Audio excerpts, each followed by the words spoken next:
Whoa, welcome everybody to Fat Zombie Entertainment Buffet Hour. Dropkick Zombie coming to you, and along with me as always, Mr. Jedi Master Fat Ass. Today, howdy y'all. Today we have a kind of a special edition, just kind of like the Super Bowl one we just did. This is going to be all politics. Unfortunately, I'm sorry, not a lot happened in the world of pop culture. There is Xbox putting games on PlayStation. There's all that stuff, but that's been covered at length. So, we're gonna keep what's going on in the great world of the US of A today. That's what the great world of the USA today. And we're not gonna talk about the border this time or whatever. That's been talked about at length. We may have an update if something happens, but right now we just got a few topics that we want to discuss for you guys that are dealing with current affairs in our wonderful country of America. So, yeah, man, and we're on a strict time limit. Now tell them why we're on a strict time limit. All right, so I've been having this horrible stomachache all day, and I had the brilliant of ideas to forgetting that I had to start recording this podcast in like 10 minutes. I just chugged some Phillips Milk of Magnesia. So right now your boy Dropkick Zombie is a ticking time bomb, if you get what I mean. But so let's get right into it. Alright, so everybody's hating on my boy Tucker, bro. What the hell's going on? Yeah, you gotta love the propaganda going out there. They're so mad, so just go, how dare he interview Vladimir Putin. They had a woman I saw on CNN about to cry and bust into tears over this, when the same woman, they were saying it was so stunning and brave to go ahead and interview Zelensky. Now, the woman that was interviewing Zelensky, like 2 years ago, her hair was all messed up. I swear it looked like that woman just got through sucking him off. I'm just saying. It looked like she did. Looked like something was going on before that camera went on. She was asking about music and stuff. Tucker was here asking the hard-hitting questions, getting combative with Putin, doing his job as a journalist, and people want to freak out about it. It's kind of like the whole thing that, hey, okay, if I have this bully over here picking on these people over here, if I get a chance to go talk to the bully, be like, what the hell are you doing? What is your thought process behind doing what you're doing? Why? Who would not take that chance? If you can go and talk and find out what's going on, instead of playing this little, I'm not talking to you, like, freak. Okay, so I'm not going to curse. We're only 3 minutes in. But, like this freaking whole high school thing, you're messing with my friend, so I'm not going to talk to you. I don't know. The dude's a journalist. What did people think? It's his job to go get the sought after interviews. Yeah, I thought it was an interesting comment when he said he wasn't aware of how divisive it would be for him to go to Moscow and interview a leader of a major country on this planet. And I think, I watched the entire interview. I'm not a fan. I think he did a pretty good job. I'm not a fan, by all means. I'm not a fan of Putin. Don't even for a second think.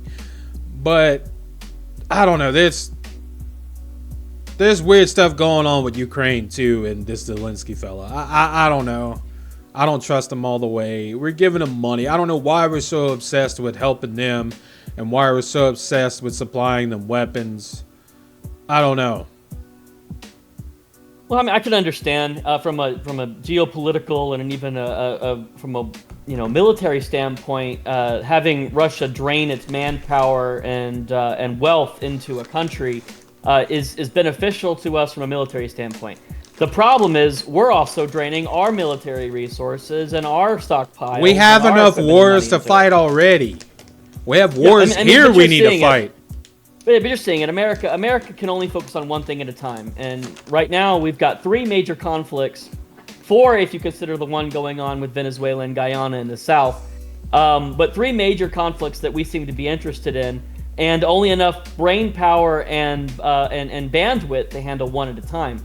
So right now, the American focus definitely seems to be on the issues with Israel, Gaza, and Egypt down in the Middle East.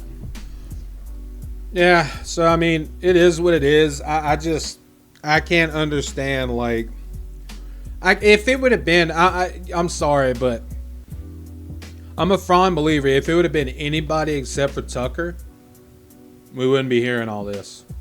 Well, yeah, I mean, you're probably right on that. Then they got an interview with Bill Clinton's wife. I don't even remember her name, and I shouldn't. It sounds stupid. Hillary Clinton. Hillary Clinton. That's how much she means to me. We got her in an interview like anybody gives a shit of what she's saying. Ooh, 5 minutes. I'm good. Like anybody gives a crap of what she has to say about the situation, but I don't know. Then these people are just so stupid, bro. Like, how dare he? Like, this lady almost cried. Think about this for a second. This lady was almost in tears on CNN because a reporter or a interviewer, a journalist, went to interview someone. Yeah, no, I mean it's absolutely anti-free press, journalistic integrity. I think that the important thing though is once you get past the fact that Tucker Carlson, who is unfortunately not affiliated with any of the major news agencies, which is probably why a lot of him is getting flack, because he's not affiliated and so they can't control what he says. I think that's a major component. He doesn't have a political producer over him. Well, that's not really our brand. We can't really talk about that because at CNN, if it's not anti-Trump, it's not part of the brand. Well, you can't talk about it. And if it's MSNBC, if you're not part of the Biden administration, you don't get to work there effectively. So I think that's part of it. I think the content was the important thought. I watched the whole thing, and it was like 2 hours. I did too, but most of it, like the first hour was just like a educational, like historical lesson about Russia. It was Putin's monologue, basically telling us his view of everything from his side, which I think is fine. I mean, it's all stuff that we've heard before. Anyone who thinks it's I wanted to get to the good stuff. Paying attention. I wanted to get to the good stuff, which by like the midway in the first hour to like the second hour, he started getting into the good stuff, and yeah, that's when the back and forth started. Yeah, and there started to be actual discussion and conversation, and I think that was where a lot of the meat was. Tucker got combative with him too. He did, and Putin got combative right back, and I think that was a great interaction. I really think, and I one of the things he said at the very beginning was, is this going to be a real interview, or is this going to be just me entertainment? And I think that once they got past the monologue, I think you started to see that it was a back and forth, and I think we learned a little bit. I mean, not a lot. I think we see a lot of the things that we've been seeing over the last couple years from Putin, but I think he also showed that he's still in control of the Kremlin. He's still in control. He's still the dictator in charge. Anyone who says that he's lost the step, I think this interview alone shows that he's saying the exact same things today that he was saying before the war. He's saying the exact same things now that he was saying 5 years ago. Nothing about his narrative has changed. So I think that is proof right there that a lot of the propaganda coming out of our mainstream media here in the U.S. is wrong about him. Well, he still need to be concerned about Russia. And I think that right now we are seeing Russia, which has a top-down, top-centric government. So dictatorial at the top, from its military to its politics.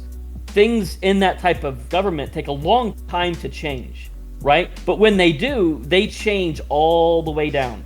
So we're seeing those changes start to take place in their military and their politics, and you're starting to see the lessons that they're learning from Ukraine translating down the line, and I think you heard some of that coming from him during this interview towards the end.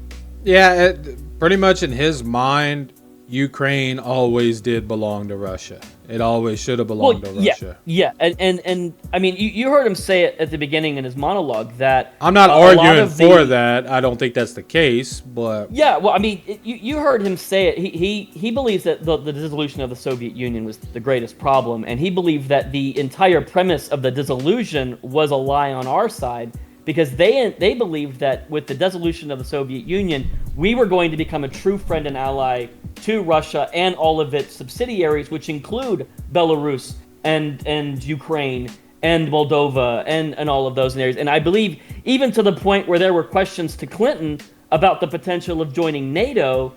That stuff I've never heard before, and I find it very interesting. Now, and I would love to see that actually happen. There was one part that I didn't understand. I don't know if he's telling the truth or not, but there was some stuff mentioned that the Ukraine having ties to the bad guys from WW2. That is true. Absolutely. There are Naziist elements in the Ukrainian government, and that was a big factor in getting Zelensky elected. Now, Zelensky is not a part of that, obviously. He is not a Nazi. He is a Jew. Now the thing is you had areas that were in Ukraine that were very pro this type of far-right, this nationalistic type element that could even be considered a Nazi element in there. And that is a factor. That is a factor. Now, we don't say, you're not supposed to say the N-word. No, but it's a minority. It's a minority, Yeah. and I'm sorry, but they are a not neo-Nazi element. You're not supposed to say that. Bad guys from WW2. I'm aware of that, but it is truth. It is truth, Oh. and whether YouTube believes that it's truth or not, that's fucking them. They're dumbasses, and that's their problem. If they can't listen to a word and not understand that it is a factual word to use, I'm just trying to keep going the to say it peace because here. it's the truth. I know, but I will take on YouTube every day that just because you can't say a word doesn't change the fact that it is a real word and it has meaning. So when Putin says that there were these elements that were basically enemy elements within Ukraine, he's right. Now, were they leaders? No. Do they have a position in the government? Absolutely, and that is a fact. But we have those elements within our own military, our own government, and they don't control anything. So they're not to be afraid of, but they do have those. We do have those elements, and they exist, and we have to acknowledge that as a truth. Right. All I know is, since even in World War II and before, we've always had an uneasy relationship with Russia. It's always been that way, and it's only coming. It's only coming to a head. It's primarily though the economics. After the communist revolution, we didn't know how to deal with these people, and they didn't know how to deal with us. They didn't want to deal with us. It was only because we had to deal with them in World War II in order to fund them. And don't forget, Lend-Lease, we basically bankrolled the Soviet Union the first few years in the war. We did that because we did not want Germany to win the war, because we were heavily involved. And we believed in, where at least our leaders at the time wanted to support what they believed to be the correct side in it, even though it ended up being the greater enemy in the end. Communism will always be an enemy of capitalism. That's simply an ideological difference. As long as you have these elements of oligarchic, communistic, socialistic elements within Russia, and we have nationalist, capitalist, Republican, representative style government in the United States, we will always have an ideological opponent there. And that's simply East versus West. And it will always be that way unless people like Gavin Newsom and people like that are in charge of the United States. I hear you. I also hear my stomach right now. I do. We need to move on to the next topic. Next topic. On live. Next topic. All right. This is actually a linked topic, I think, isn't it? It's Tucker once again. Now, Tucker and his comments in Dubai. Can you give us a rundown? Yeah, I can give you a rundown. I did not watch all of it. I did watch a lot of the highlights. It was long, and I was doing other things, so I apologize for not watching the whole thing. But he said some things that a lot of people have been plaqued for today in regards to, specifically regards to walking around in foreign cities where you can feel safe, where it's clean, where there's law and order, things like that. And we abandoned that in the United States. So he says he compared it directly where people can't go on the subway in New York City because they're afraid of being mugged or being yelled at by racist idiots. He did say like he was walking around in Moscow and it was so clean and beautiful. Dubai and Tokyo and Singapore, and how that they have beautiful buildings and we don't build beautiful buildings anymore, things like that. And while it's a controversial statement, absolutely. And the guy specifically asked, "Are you un-American?" He goes, "No, I'm probably the most American person, pro American person that you've ever met." The fact is, it's acknowledgement of the truth that we have chosen, and this was his comment, that we made a choice as a country to stop caring about law and order, about caring about how It's clean our cities are. that question of I kind of chalk it up to this, like, your father loves you, but your father will also criticize you because he loves you so much. But there's a difference between the government of the United States of America And the United States of America and even the people of the United States of America. Those are three separate elements. You've got the people in the government, you have the government system, and then you have the people that live in it. And I think that the people that live in it are not being served by the current system of laws because those system of laws have been corrupted by the government people, the people elected to be in power, and people that are unelected in power, which I think is where the key problems are. They're the people that are unelected. The bureaucratic leadership has been corrupted, and you call that the deep state. Yeah, so I mean, it's, if you love something, you got to be able to call it out for what it is. I mean, this. Yeah. I mean, this country ain't what it used to be. You know, that, like, I can tell you right now, I live here pretty much in the middle of Texas, and pretty much me and my wife, every day we get Amber Alerts on our phones 2 to 3 times a day, bro. It's a scary thing. It really is. Things are not. I would say that I have never been less proud of our government than I am right now. I drove through downtown Chicago last year. You know, with what I do for a living, I had to ride with a driver through Chicago, and I just looked and just saw all these buildings were just abandoned, boarded up, busted out. It looked like they were very nice places of business at one time. Like, there was this one place I saw, it was a deli. I was like, man, I would have loved to eat there, you know? But it's all destroyed and boarded up. I was in New York, same thing. Trash all over the ground, same thing. I go to different cities all throughout the year. And all of these downtown areas, I'm not going to say Dallas, not so much. Austin, it's getting there. But definitely New York, New Orleans, I've seen. Chicago is by far the worst. It's. I just wish that we could get back to what we were. You know what I'm saying? Everything was flourishing and prosperous. Now, people are saying that the economy is better than it has been in a long time right now. But what I think that is what you call fake success. No, it's a change in the definition of economy. It's good, but it's good for the rich people that are already rich. And that comes along with the change in definition. The definition of economy right now to the government. Yeah, no, the government right now, if they say economy, they don't mean the economy. They mean the stock market. Yeah. The stock market is a speculative thing of the rich. Right? This is if you're rich, if you have money to put into a bank, if you've got money to save and put away, it's you put it in a 401k, you invest it, and those people are doing fine. It's the middle class and the poor people that are suffering. Because the real mark of an economy is not the value of the stock market. It's the value of the coinage, which is our dollar. It's the value of inflation. Like just for instance, here's a number. Here's a number. Take $1, take 18 cents, throw it out the goddamn window. Why? Because that's the inflation cumulative amount since Biden took office. And I'm saying throw it out the window because you're not getting it back. Let's get to this in our next few topics. We have a topic just on that. Yeah. So speaking of Biden and all this stuff, we had the Senate. Something happened here. Those sneaky uniparty bastards. Yeah, midnight, huh? On Super Bowl Sunday. Yeah, these guys decided to... How can you distract more than that? Like, wow. Yeah, let's throw Travis Kelce, Taylor Swift, the Super Bowl, a lot of alcohol, and all of Taylor the country Swift celebrating a game. And everybody got to go to work in the morning.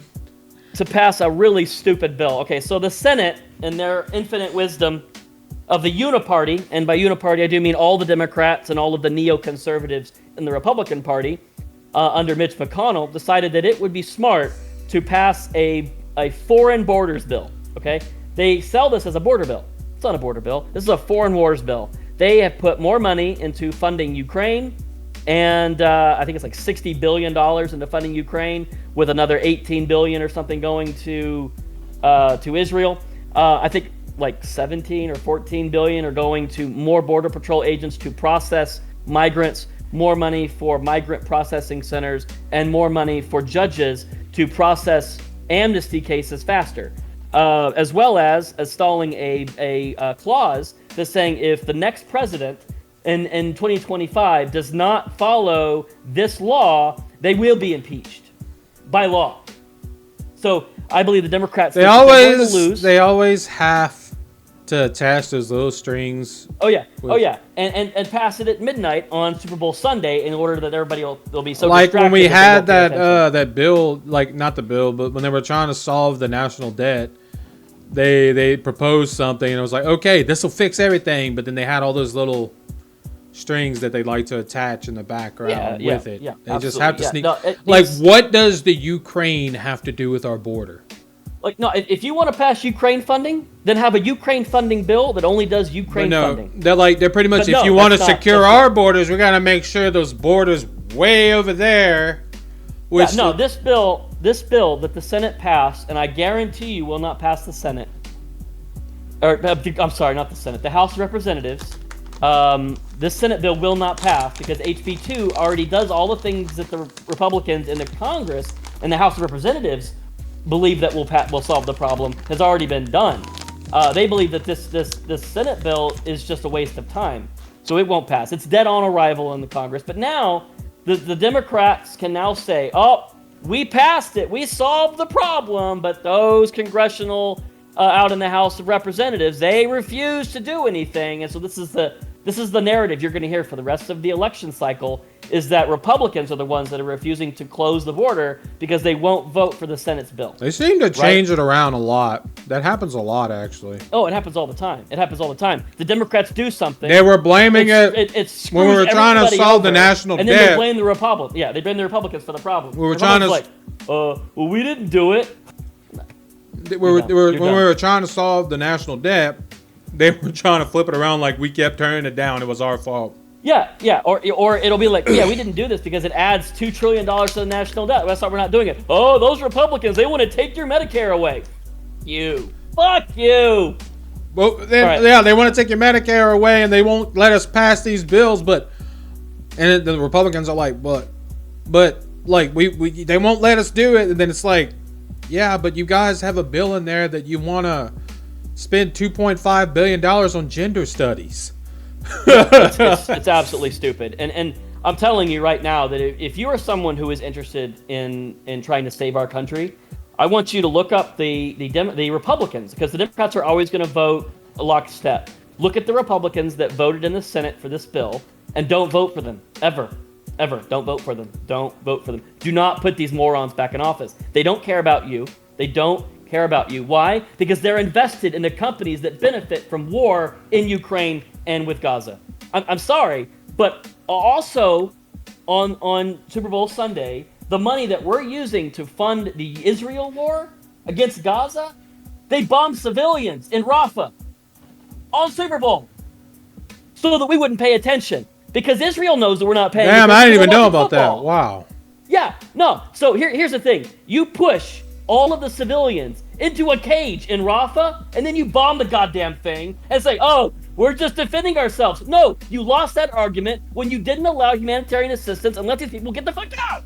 I'm sorry, but Israel is a rabid dog that was let off the leash, and they should have been. They were attacked. They deserve to defend themselves. I was fine with them killing Hamas. But they are doing nothing to minimize civilian damage in Rafah right now. Why? Because they're a rabid dog. They've been let off the leash too long. And the U.S. is going, well, don't do that. Don't do that. Don't do that. And you can't do that every single time and expect anybody to go, oh, well, they waggled their finger. They won't do anything. Because we won't. We've proven that we won't. Repeatedly. So, yeah, Obama, he did it. Trump, he did it. But Trump actually had teeth. Why did the Abraham Accords work? Because Trump was in office. When Obama says something, he won't do it. When Biden says something, he won't do it. When Trump says something, he would do it. And everybody knew he would do it. And so it had teeth. You have to back up what you say with actions, or they don't mean anything. And that's this administration in everything. They only have teeth when they attack Americans. When they come after you for your money, for your liberties, they have all the power. When they go after our foreign allies for doing stupid shit, they have no teeth. When they go after our enemies, or they'll just give them money. Shit, they have no teeth. Or they just give them fucking money. They'll just throw them money. Yeah, with no strings, no accountability. Wow. I mean, how much money in Ukraine has been wasted due to corruption that we don't even know about, or that they know about and they don't give a shit. So it's fucking wasteful. And what we did in Afghanistan was just another example of that. We left an entire airbase full of shit, a working airbase. And we left that. And then they say we're spending too much money on. And then they say we're spending too much money on military equipment. Yeah, or we don't have enough money to help the people in America who are hungry, who cannot get work, who are in a problem, and yet we leave billions upon billions of dollars just sitting around for the Taliban to pick up in Afghanistan. And it's repeated shit like this. Ain't some of them weapons? Ain't a lot of them weapons are turning up at the Gaza Strip though? And everywhere. They're turning up everywhere. If there's someone who hates America, they're buying from the Taliban right now to use our shit to kill us right now. So if you think that our Marines and our Army and our Air Force are not seeing U.S. weapons left in Afghanistan killing American citizens right now, you are uninformed and you need to wake the fuck up. Amen. Yeah. Speaking of our administration, one Mr. Biden here with that beautiful little smirk. Look at those teeth. He looks like, yeah, I'm fucking up the country. Yeah, that's me. Yeah. Well, it's not him, but it's the people around him. I don't think he knows really what he's doing at this point. Oh, he should be in a nursing home. Yeah, so there's some stuff going on with him, with this prosecutor, I believe.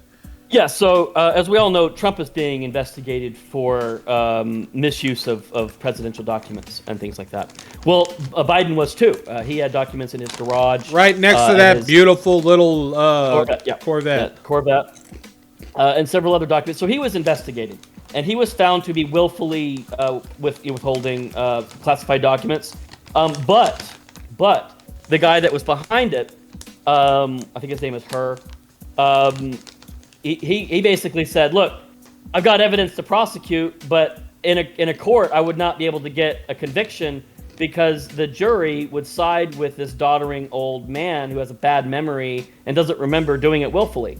So basically, you become an old person, you can get away with stealing classified U.S. documents, or murder or whatever, apparently. But you can also still run the country too, though.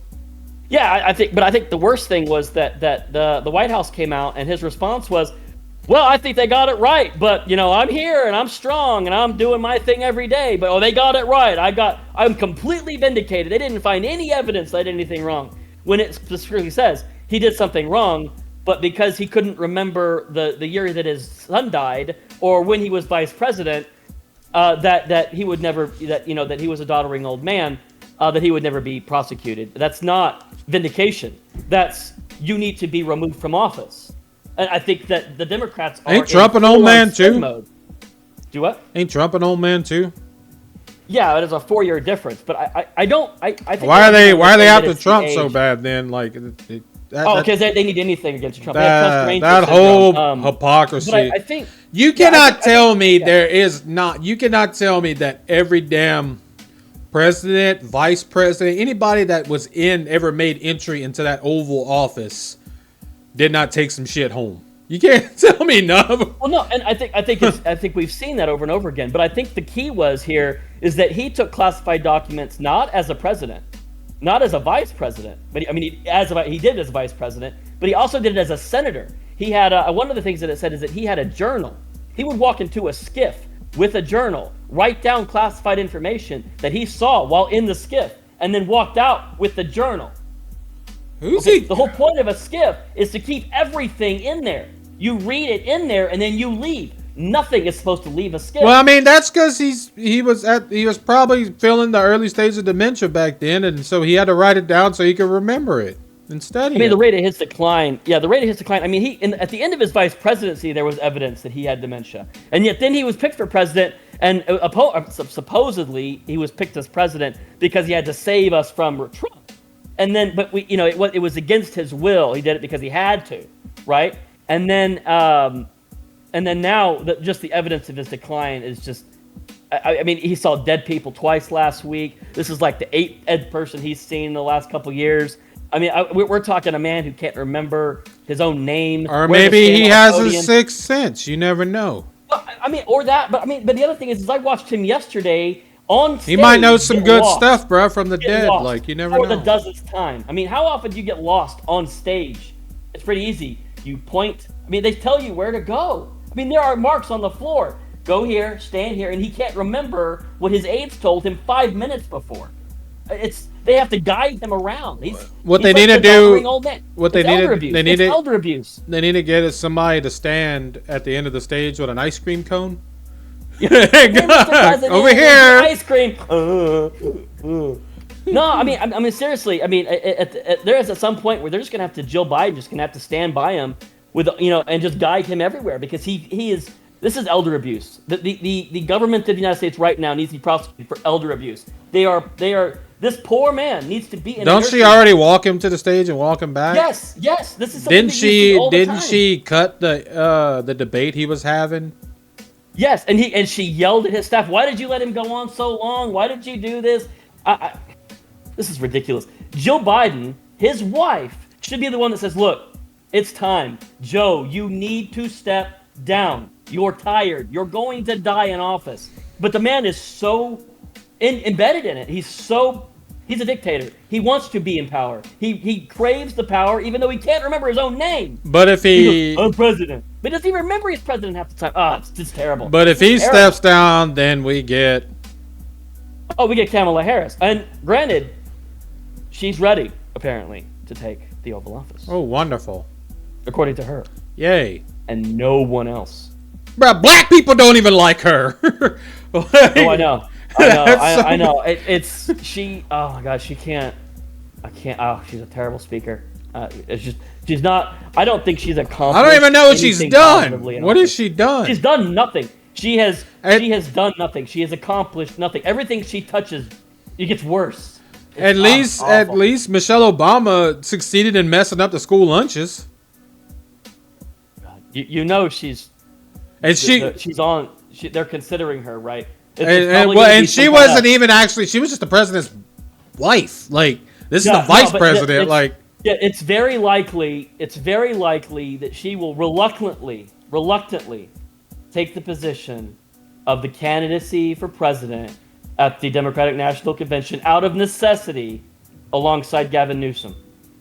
I'm expecting it. I'm expecting it because. There is now all of the media has now come together and is basically colluding now to get Biden out of the race, right? I mean, you have the New York Times with like 6 different articles suggesting that he needs to step down. Bruh, I mean, when the New York Times starts doing that, and they better hurry up. You're done. And if they're gonna do it, they better hurry because Trump is gonna destroy him if they allow him to debate. Well, I think they have a big problem. Biden doesn't want to leave. They want him gone. The White House wants Trump is gonna. We're gonna be getting freaking TV feeds cut left and right. Yeah, no. Trump gets on that stage with look at how hard they're trying to get Trump disqualified from all these states. I mean, it is a concerted effort because they are afraid of what happens when he wins because they're afraid of what he'll do when he gets in there. Now the problem is I think they know they're going to lose, and as we get closer, I think we're going to see more and more of these little secret little trips where they're going to set traps for the Trump. When he's in office, he's going to find that every step he turns, there's going to be a landmine. There's going to be a landmine in the laws. There's going to be a landmine in all of the institutions. Let's say he tries to shut down the FBI. I'm sure between now and the end, they're going to find some way to put in a landmine that if he tries to do that, they can impeach him. If he tries to pull us out of NATO, there's going to impeach him. If he tries to fix the border, they'll impeach him. I mean, I think impeachment has now become the watchword. They are going to impeach a president because they don't like him every time he does something the other side doesn't Anytime, like. And if they get power in the Senate... I mean, it even happened with Biden. It's so annoying. Like, any time that a president gets in, it's like the day he takes office, they start trying to get him impeached. It is annoying. I think some people are saying this is gonna be the new normal, and anytime they try to find stuff to get some money, it's annoying. Even when it's for Biden, it's annoying. It's like, why instead of focusing on something that's not gonna happen, why don't we focus on the future And why don't we, build awareness? Like, I have somebody I know, 2 years after the election, when Biden got elected, it was like this was last year, maybe. She was already like, I said something. She's like, well, you know what's going to happen? She's like, it's going to overturn. I'm hearing it's going to overturn and Trump's going to be back in office. I'm like, why are you still worried about that? And then she's like, you want to make a bet? And then I'm like, I could right now and make money off of you, but it's not going to happen. Instead of focusing on crap like that in the past, or instead of focusing on, they're going to get impeached, or the election is going to get thrown out, which no way in hell they're going to let that happen. It's not going to happen.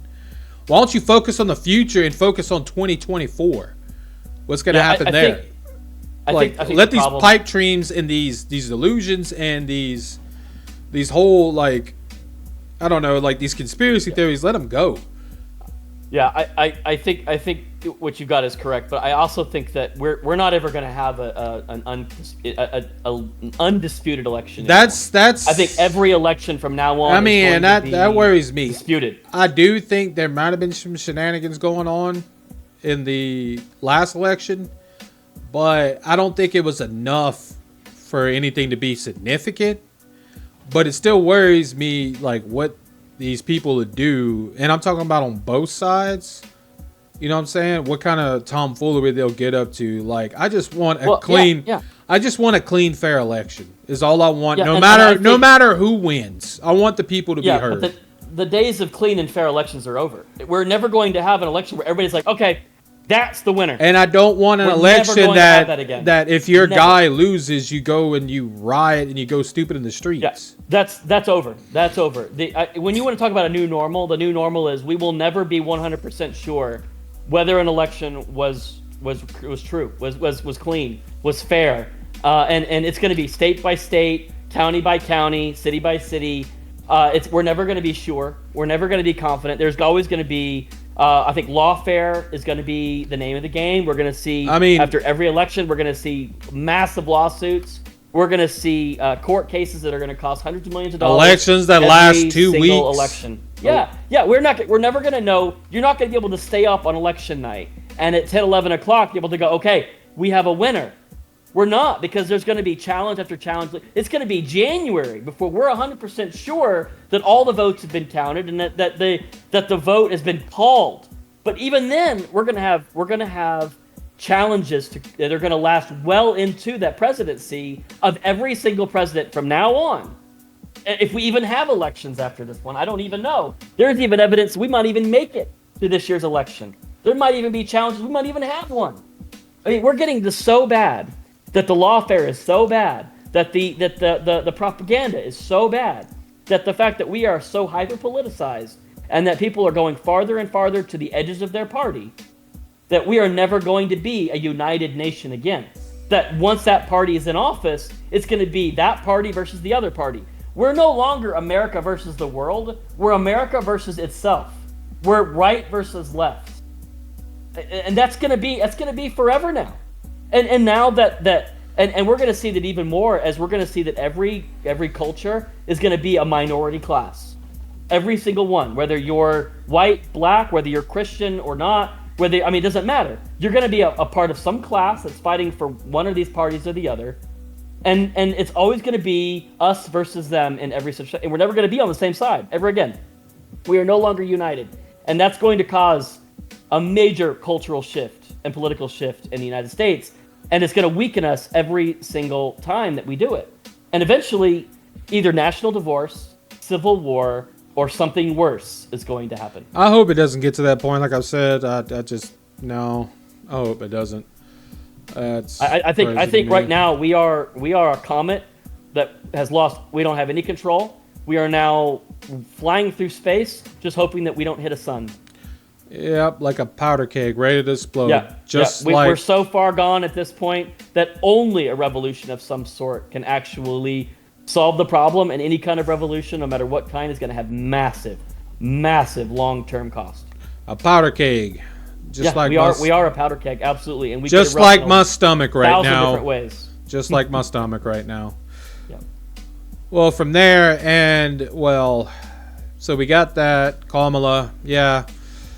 Oh, what joy, Kamala. I don't even know. What is she good for? Absolutely nothing. She's great for memes. Yeah. So is great for memes. So is Biden. So is Trump. No, seriously. What are we gonna do for content if once these people are gone? If I don't know, bro. Like they're all. It's a sad situation in our country when all of our people up for election, all of our people in power, they're all memes. They're all just memes. And I'm including Trump, but they're all memes. We're just farming the politics for content now. Oh my gosh. I hate the fact that that's even intersecting with pop culture. Like this new generation. When I was 18 and 20 or whatever, I didn't even think about all this stuff. I didn't even know what a Republican. I didn't know about Republican, Democrat, all this stuff until like freaking I was a police officer. I didn't even know about it till I was one of the weird people that was always I wasn't even aware of it. I didn't care about it. It took certain people getting me into it. And then I have friends that literally that's all they want to talk about, and I'm just like whatever, and I'm just it makes me so mad. But it is what it is. That's the world we live in. And our last piece of news is a tragic, unfortunate circumstance that we had with another shooter, but it didn't happen. Thank goodness. And yeah, so here this beautiful piece of crap is right here. Yeah, so this was a weird story. This woman who also identified at some point in her past as a man. They're saying also at some point or another used they them pronouns. Took her daughter into a church while armed with an AR-15 and did shoot. Why did it have to be a member of the church? He shot the member of the church. A member of the church, I believe he died. I just heard about it before. I wasn't sure if she actually shot or not, but I heard a heroic police officer stopped it before it could get worse, right? Yeah, and I believe that her child that was with her, that she brought with her, is either in critical condition and not likely to survive, or has already passed as far as of this moment. So this is a tragedy, absolutely, and I believe the Olsteins, this is their church in Houston. I believe they came out in a prayer service for the people that were involved. They made a statement, and this was a terrible situation. I think we're still getting information in about it and possible motivations. I didn't even know all that. I didn't know that she actually shot someone. I heard that she was going to. There were shots fired. It was a bad situation. And then the first thing that I saw an article from, I think it was CNET or CNN. They were like, libs of TikTok accidentally how'd they word it? They mistakenly labeled the shooter as a transgender.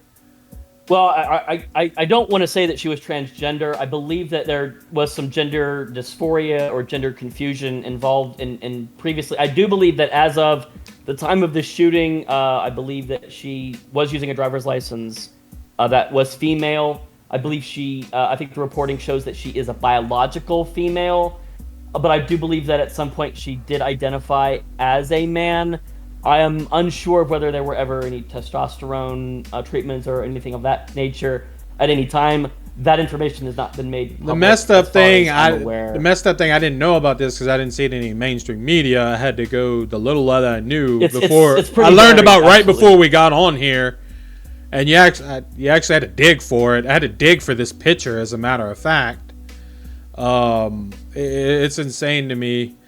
I wonder if, just like that last shooter, the dossier, if it would have been a white male or anybody else that didn't fit this, that went against this narrative, their dossier would be out the next day or later on that day. This one and that last one, it was how long? They accidentally released it?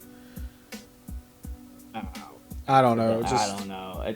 I do know. So I could be wrong. I'm very uninformed. I don't know if you know this. I just checked. It looks like the 7-year-old daughter is still alive as of right now, but in critical condition. Good. It was a son, 7-year-old son, 57-year-old man Two was kids also shot in the involved. leg, but he has been released from the hospital. So I'm reading directly from The Independent right now about that. So it looks like that she is dead, the son is in critical condition, and a man was shot in the leg, and he has been released from the hospital. She threatened that she also had a bomb when searching her vehicle, and back up they found no explosives. So I mean, however, that church has a capacity to seat 16,000 people. So that could have been a lot worse. So no even indication of why, or was she a member of the church at one time? The only possible indication for her motives is her weapon had Palestine written on it. That's it. That's the only evidence right now that has been released. Why involve your kids in that? I don't know. And again, this was not a Palestinian. This was a Hispanic woman. I am not sure what her motivations are, but she had a AR, what the news calls an assault-style rifle, which that's not correct. It's an Armalite rifle, which is semi-automatic Armalite rifle used with the word Palestine on the weapon. That's the only information that's been released. Could be a possible motive as of this moment. But seriously, tragic. But you see that right there? That just pisses me off so bad. And then you're gonna bring your kids? Like, what the hell? Yeah, I don't know why she would do that. Sick people, bro. Yeah, I don't know. But it definitely seems like there was some mental illness involved in this. To think, you think? I believe that definitely. I'm pretty sure that as a result of this, we will see more evidence or more assaults against what the media calls assault rifles. But specifically against the AR-15, I think that they're going. They're not going to target that. Oh yeah, anytime this stuff happens, they don't worry about the stuff like they're like, oh, the guns, we got to take the guns, like that's going to do anything. Yeah. Let me let y'all know something. The mental illness will be ignored. Yeah. Okay, let me explain this. Okay, look at me. Hang on. If I could snap my finger and all guns would disappear and we'd have to go back to settling stuff with these, which a lot of you little wusses wouldn't like that. Y'all wouldn't like that at all, because we'd have to go back and settle with these. Y'all can't do that. Y'all have to either get a gun or call a man with a gun or alpha male with a gun, because your little beta male ass can't do nothing about it and you can't defend yourself. Y'all are the same ones saying take away the guns. And yeah, you could take away the guns, but people are still going to have guns. The wrong people are going to have guns, you morons. I wish I could snap my finger and all the guns go away, but guess what? It can't freaking happen. They're here. They're out there. The government, they could go knock on everybody's door all they want and try to take them, but they're never going to get all of them, because the bad people and the smart people will find ways to keep them. Don't be stupid.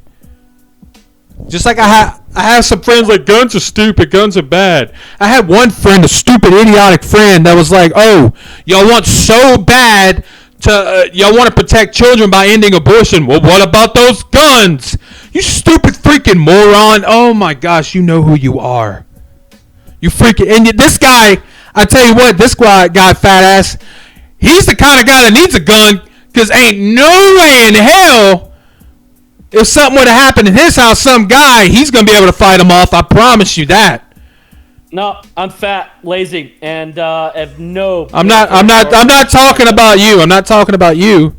This other guy, No, but I am. You know what the equalizer is? If some guy breaks into my hot iron, baby, hot iron. Exactly. Shoot him in. And this idiot guy, and you know what it makes me think? The same guy was like, y'all want to take, well, what about them guns? Like, he knows, he's so uninformed. I just want to tell you, hey, if things happen and stuff hits the fan, I know whose house I'm going to. Yeah. That's not a threat. Nothing's going to happen. Yeah. Please, if you don't like guns, please tell everyone so we all know where to go when shit hits the fan. I'll say it like this. I don't like guns, what guns do to people, but they're fun to shoot, but I don't like guns. Do I love guns? Do I think that all people should have guns? No. Definitely not. But guess what? They're out here. They're here. You're never going to get them all back. Let go of that pipe dream. You can attack it all you want. They're here. There's, just like they said, there's more guns in this country than there is blades of grass. That's a bit of a miscalculation. But there are more guns. Yeah, but you know what I mean. I'm not the smartest, more but guns than people. So I think the key is that we I got two of them back there. Constitutional right to defend ourselves against enemies of the state and the state itself if it turns against the people. And these same people that are saying take the guns away, you know what I'm saying? They're the same ones that they would need a gun to protect themselves because they cannot protect themselves. I promise you that. They would have to call a guy with a gun to come protect him because the Lord knows that they're not going to do anything. But sit there and probably cry. Yeah. The gun is the great equalizer, but guns don't kill people. People do. So if you want to solve the problem of gun violence, you have to pull the trigger for it to happen. Somebody has to pull the trigger, you moron. Yeah. Guns don't kill people, and they never will without something either telling it to pull the trigger, whether it be AI or whether it be a person. Doesn't matter. The gun is just a tool. It's how the tool is used. It's just like knives. You can take all the guns away, people will still find a way to kill each other with knives. So you can't take all the knives away because that still won't solve the problem. So if we talk about cases like this, where there is obviously mental illness, that's the actual thing to target. Don't target the tool, target the person now, that did it. This hot take, I do believe that if somebody has a history of mental illness, they should be disqualified from owning a weapon. I do believe that. Yeah, and that's the red flag laws, and I do believe that if you are, but I believe they need to be very careful about that, because if you're someone who is simply just targeted with given a diagnosis of depression, right? Depression is treatable with the proper medication, or insomnia or something like that. Or insomnia, things like that. These are not reasons to determine someone mentally incapable of owning a gun. So we need to be very careful. If somebody walks case basis. Now, if somebody with has a history of bipolar schizophrenia, they probably should not own a weapon. But again, that needs to be a call made by someone who is licensed and trained to make that call, and then someone who can look at it from a perspective. And I mean, what are their rights and how do we protect them at the same time? I do believe that anybody that's going to get a gun, I think they should have some type of training to learn to respect a gun. Personally, I think that's common sense. I'm not sure that should be legislated. I'm not sure maybe not, but because it's all about training. I'm not saying it needs to be. I'm just saying I personally believe that you should go. I agree. You should know how to leave a gun, but I don't think there should be some kind of mandated class. You went to hunter safety class, right? I mean, there's no, I was hunting. I lived on a farm growing up. I know how to handle a gun. I've been handling a gun since I was 8 years old. One of my first gifts when I moved to Texas was a BB gun, so that I could learn how to use a weapon safely and properly, and was raised with weapons. I was raised around the use of weapons. I know how dangerous they are. I had a dad. My dad, he would never buy me a video game. He would never buy me an action figure. He would buy me a Bowie knife. He's like, when I was your age, I was playing with knives. You'd be playing. He'd have me a Bowie knife. Or I remember his first gift to me of course, my mom would buy me gifts and probably the money came from him. But his first gift from him to me was a 410 crack barrel shotgun. Like, that's how these are men gifts. You know what I'm saying? So I grew up with weapons too. I know how to use them. Learn. Yeah. And I think that's proper gun ownership. That's responsibility. From a family standpoint, your family you just need to learn to has respect an obligation to raise you in a certain way, and if you're going to be raised around weapons, you need to be taught how to use them and learn to respect them. But what if the government decided, you got to take this course, and this course mandates some kind of CRT where let's pull all the white people go to this shirt. We're going to take your guns away, and let's mimic what this would look like. And I'm just afraid of what would happen if you had some kind of federally mandated program. Or even state-mandated programs. They would on requiring you to go through something. They would try to push some agenda in it, of course. Exactly, and that's what scares me. I don't need an agenda. I need proper gun safety. If you don't have gun safety, find one. But I don't think one should be mandated. You have to take this course with this curriculum, because that's a problem. Because every time the government does that, they cannot help themselves. They will throw propaganda in it. every single time. Well, sad tragedy. You know, prayers go out to people involved. And that young boy, he's in critical condition, and his mother put him in a bad situation. Prayers for him. And he's gonna have a tough life as a result. Prayers for him, man. It's a piece of crap. If I was the Osteen Church, I would do everything I can to help that kid, not just immediately, but long term, out of the goodness of their Christian hearts. And we will see what the megachurch does. I'm sure they will. So I'm sure they will. I hope they do. But I do have some concerns about some of these large corporate churches. I feel like they have lost their way. Yeah. They're more like businesses than they are. They are. And then those. That's why I've never been a fan of mega churches, because after a while it becomes more of a business than it is an actual, you know. I like big churches. An actual church. I like big churches, but there's a difference between a big church and a mega church. I'm not a fan. I like small to medium churches, maybe a little bit big, but I'm not a fan of mega churches. And those usually they go from transitioning to being, this is something I know a lot about, from being a pastor or a spreader of the word, they go into being a salesman, or pretty much a TV salesman, a combination of a marketing genius. They become entertainment salesmen, Christian entertainment. They're not spreading the word of the Lord. They're selling you the word of the Lord. They're selling you revival. They're not spreading his, you know what I'm saying? It's a product. They're not selling you his gospel.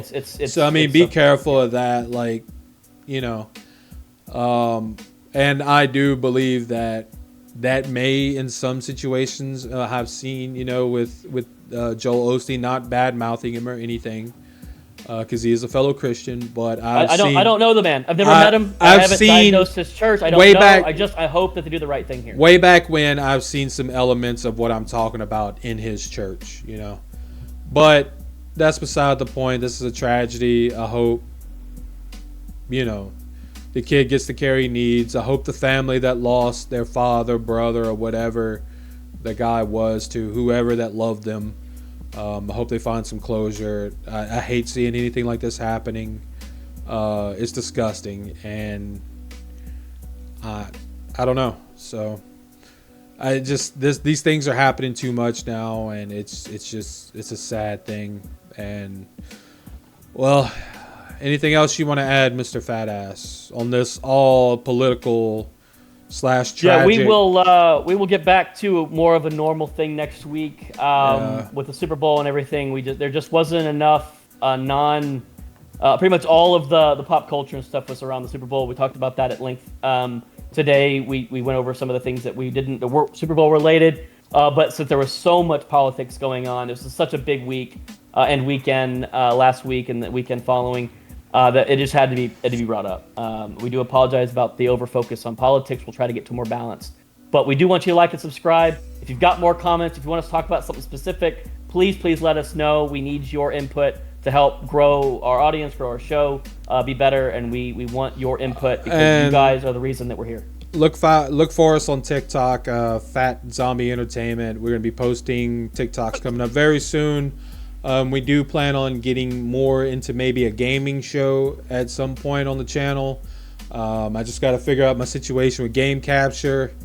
So yeah, I mean, there's that. We got some things coming up. We're going to try not to make everything just about one thing here or not. We want to be more of a variety channel, but yeah. And don't forget, we already have a little bit of content from our good friend over here, Zombie. He has got another show going on right now. Please check that out if you are into MMA and professional wrestling. It's called The Ring Rundown.